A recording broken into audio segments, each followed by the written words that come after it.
Kremlin saying today Ukrainian forces bombed an oil depot in Russia. Now, if true, this would be Ukraine's first attack on Russia since the start of this war. NewsNation correspondent Robert Sherman joins us now. So, Robert, what could this mean for the progression of the war at this point? Well, Nicole, as Russian and Ukrainian officials met for a new round of talks, the Kremlin says an attack on a Russian fuel depot could undermine those negotiations. This security camera video obtained by Reuters shows a flash of light in the sky near a fuel depot in Belgorod. That's about 22 miles from the border with Ukraine. A Russian official claims 2 Ukrainian helicopters struck the facility. If confirmed, this would be Ukraine's first air attack on Russian territory since the war began.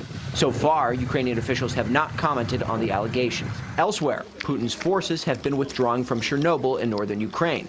Amid reports, some soldiers were exposed to significant levels of radiation while digging trenches. The head of the United Nations nuclear watchdog saying he cannot confirm those reports, adding that he plans to lead a mission to Chernobyl as soon as possible. We need to have secure routes. We need to have protection. We need to have zones that are deconflicted. In the southern city of Mariupol, the Red Cross has been unable to carry out an operation to bring civilians out of the besieged city by bus, saying a team had been on its way but had to turn back because the Russians were blocking access to the city. Today on News Nation's Morning in America, the deputy Pentagon press secretary says Vladimir Putin could end the war today if he wanted to. He could stop the endless pummeling of hospitals and bread lines and critical civilian infrastructure, the targeting of civilians. He could stop that today. And Ukrainian President Volodymyr Zelensky also dismissing 2 generals today, calling them traitors and saying they violated their military oath of allegiance to the Ukrainian people. One was head of internal security at Ukraine's main intelligence agency. The other had been in a similar role in the Kherson region. Nicole? All right, Robert, thank you for that. Well, tens of thousands of U.S. troops now in Eastern Europe, and the Pentagon announcing they could be there a while. Russia's perceived threat to NATO forcing the Pentagon to reconsider the strength of America's presence in Europe. NewsNation correspondent Kelly Meyer is in Washington for us. Kelly, any idea how long these troops could end up staying there?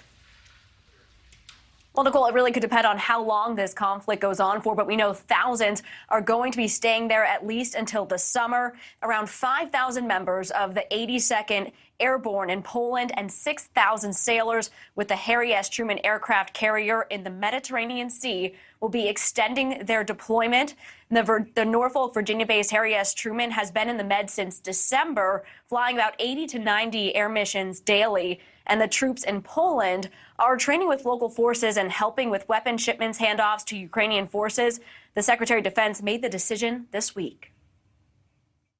He reviews the posture literally every day, and he has decided that he's going to keep the 82nd there for a while longer, and he has decided that the Harry S. Truman and her strike group will stay in the Med for a while longer. There are around 10,000 more troops in Europe since the war started. The U.S. had 80,000 U.S. troops in Europe on a permanent and rotating basis pre-invasion.